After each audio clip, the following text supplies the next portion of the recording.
Hey guys, in this video we'll be learning about what is Python.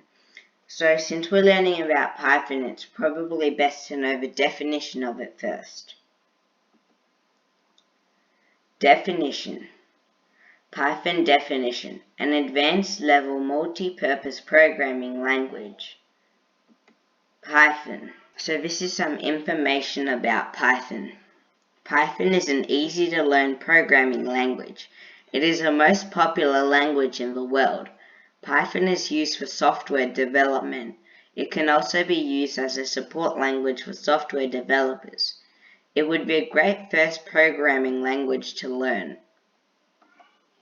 Career.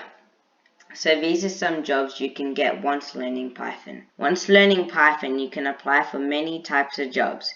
Here is a list of some of the jobs: software engineer, web developer, data scientist. And there are many other jobs as well.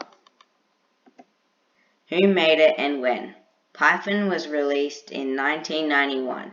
It was created by Guido van Rossum. He's a Dutch programmer.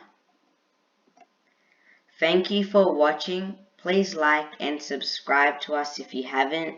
Make sure to go down to the comment section and leave ideas for more videos.